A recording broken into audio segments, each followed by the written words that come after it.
Y como lo pedido es deuda, hoy les traigo otro cuento de terror que se llama El Manga. Es un cuento escrito por Elsa Bornemann y lo encuentran en un libro que se llama Socorro. Algunos cuentan que había dicho que se llamaba Débila. La mayoría afirma que su apellido era Manganelli o Manganaro, pero todos, indefectiblemente, lo recordamos como el manga. Lo que nadie logra recordar con exactitud es el día en el que el manga llegó a nuestra villa por primera vez, ni de dónde dijo que procedía. De pronto, fue como si aquel hombrecito de gorra y rasgos indefinibles hubiera vivido siempre entre nosotros y como si siempre, también, le hubiera pertenecido la destartalada casa de las afueras que compró por tan poco dinero, que se sospechaba que los desconocidos dueños anteriores habían decidido regalársela. Enseguida nos acostumbramos a su apariencia extraña y a su silencio. El manga no conversaba con nadie durante las contadas ocasiones en que se acercaba al centro de la villa para hacer compras. Apenas se hablaba para responder sí, no o prefiero reservarme la opinión, cuando algún vecino insistía en sacarlo de su mutismo. Su voz irritaba entonces, especialmente los oídos de los perros, ya que sonaba como una tiza que tropieza sobre la pizarra. Y cómo vibraría en el aire que, en más de una oportunidad, tuve que sujetar a Glenda, mi adorada pastora alemana, para que no se abalanzara sobre el manga en el momento en que el hombrecito hacía, en el almacén de mis padres, su habitual pedido de agua mineral. Una vez por mes y solo agua mineral.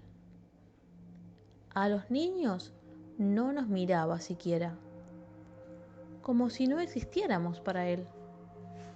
Y eso que, con la típica franqueza infantil que puede rozar la crueldad, solíamos acosarlo con preguntas del tipo: ¿y usted de dónde salió? ¿Sabe que aquí dicen que es un bicho raro? También nos divertía seguirlo saltándole detrás, al tiempo que nos burlábamos de su manera de caminar como desarticulado, como si hiciera el esfuerzo de mover 4 piernas y 2 pares de brazos. Recién les dije que a los niños no nos miraba siquiera. Por eso, cuando en nuestra villa empezaron a desaparecer misteriosamente las primeras criaturas, la policía y los detectives privados investigaron a cuánta gente tenía alguna relación con nosotros y ni soñar con preguntarle nada al manga, que aparentaba no tomarnos en cuenta. Nuestra villa, que hasta entonces había sido un lugar particularmente buscado por turistas debido a su oferta de pacíficas playas marinas, se convirtió, de golpe, en una zona de espanto. No pasaba una semana sin que algún chico desapareciera como chupado por las arenas, empapada tras el derrumbe de las olas. Pronto, casi no quedaba familia lugareña que no hubiera perdido alguna de sus criaturas. Fue recién entonces cuando las personas mayores dejaron de pensar que esa tragedia era algo que solamente le ocurría a los otros, a los lejanos prójimos, y entendieron que nadie está libre del terror cuando ese terror se instala con prepotencia, hijo de un impiadoso disparate, en la propia tierra. Mis padres me recomendaron que tuviera sumo cuidado, que no confiara sino en ellos, mis hermanos mayores y Glenda. Los papás de mis amigos y compañeros de escuela hicieron lo mismo. Les aconsejaron extrema prudencia con las relaciones. Pronto, todos los niños que aún continuábamos en nuestras casas, nos transformamos en seres callados, tristes, asustados y con una desconfianza que si se hubiera podido medir en kilómetros, seguro que alcanzaba más de 1.000.000. Una tarde, el manga irrumpió en nuestro almacén. Lo habían dejado a mi cargo durante un rato, mientras mi familia se ocupaba de algunas diligencias en las cercanías. El hombrecito encargó el agua mineral y me pagó. Ya estaba por abandonar el local, arrastrando la bolsa donde había ubicado el montón de botellas, cuando, por primera y única vez, se volvió hacia mí y me dijo: Por favor, ¿podrías ayudarme? No me siento bien. Te ruego que me acompañes para llevar el agua hasta mi casa, si no es mucho pedir. Claro, ahora me resulta fácil concluir que yo debería de haber desconfiado y esperado del regreso de mi familia para consultar si podía acompañar al manga. Pero en verdad, en aquel instante no sentí ninguna inquietud. Conmovido de repente por el desamparo que él demostraba y animado como estaba por las enseñanzas de que a nadie se le niega ayuda, y menos agua, y ¿por qué me van a hacer daño si yo no lo hago? El resultado fue que, de inmediato, le contesté que sí. Cerré el local con mi llave y colgué el cartelito que usábamos para emergencias como aquella. Enseguida vuelvo. Rápidamente me hallé siguiendo al manga con la bolsa cargada al hombro y el eco de los ladridos de Glenda apagándose en mis oídos a medida que me alejaba del almacén. La prolongada distancia que nos separaba de la casa del manga la recorrí silbando. Ese fue mi modo de ahuyentar los miedos que empezaban a ocuparme el corazón al evocar la desgracia que asolaba a mi querida villa. ¿Y si ahora sus garras me tocaban a mí? Silbé con más energía hasta que llegamos a las afueras. Al fin, detrás de unas dunas, la casa del manga. Él abrió la puerta y con un gesto me indicó que entrara. Debo de haber demorado unos segundos sin decidirme a hacerlo, porque cuando caminé hacia el interior, la silueta del manga se recortaba hasta desdibujarse al extremo de un largo y oscuro pasillo. Lo atravesé casi a tientas, aún deslumbrado por el sol de la siesta, mientras me aturdía la música que, oh sorpresa, había comenzado a resonar a la par de mis propios pasos. ¿De modo que al manga le gustaba el rock? ¿Y a todo volumen? Al llegar al final de aquel pasillo, el espanto. Me sentí de improviso cayendo a un pozo tan oscuro como el pasillo. Mi caída terminó pronto y sin que me lastimara. Estaba aprisionado en telas que, por lo que podía comprobar con el tacto, eran como las tejidas por arañas, pero de mucho mayor espesor. Grité con todas mis fuerzas. El barullo de la música tapizó mis gritos y no me permitió distinguir ningún otro ruido durante un buen rato. Durante los momentos iniciales de mi lucha por tratar de deshacerme de esas telas que se pegaban a mi piel, no pude entonces notar que no era yo el único que se encontraba allí. Recién pude descubrirlo cuando la música cesó, como por arte de magia, y un poderoso foco se encendió, iluminando el recinto. Entonces oí aquellos gemidos y pude ver docenas de otros niños atrapados en el mismo tejido. Era realmente una enorme tela de araña que abarcaba de arriba a abajo y de costado a costado el gran sótano que yo había supuesto un pozo. Apoyada sobre la abertura por la que había caído, una escalerilla que llegaba hasta el piso del sótano. Por allí empezó a descender unos segundos después el manga. Todos los niños gritamos, desesperados.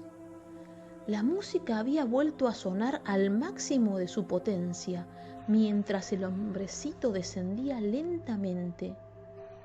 Nos miraba con una fascinación que le hacía brillar los ojos. Sonreía. Las criaturas seguíamos gritando y la música aturdiendo, cuando los pies del manga tocaron el suelo. No sabíamos que nos estaban reservados momentos aún más angustiosos que los vividos hasta entonces. No bien bajó, el manga nos dedicó una última mirada humana antes de empezar a contorsionarse, a medida que su piel se iba cubriendo de una suerte de felpa amarronada. El horror, sumado al asombro por la escena que presenciábamos, me fue dejando mudo. Ni un grito ya, cuando una araña de las dimensiones del hombrecito tomó su propio lugar en el espacio. Sentí que perdía el sentido. El impresionante bicho se movilizaba hacia uno de los niños que tenía más próximo. Todas las imágenes giraron en mi mente, se desvanecieron y ya no recuerdo otra cosa de aquella vez. Cuando volví a abrir los ojos, estaba en mi dormitorio. Mi familia me rodeaba. Me dijeron que me despertaba tras haber sufrido una pesadilla. Yo sabía que no era cierto, pero el pánico por lo vivido todavía obraba sus efectos y, aunque probé hacerlo, no pude hablar.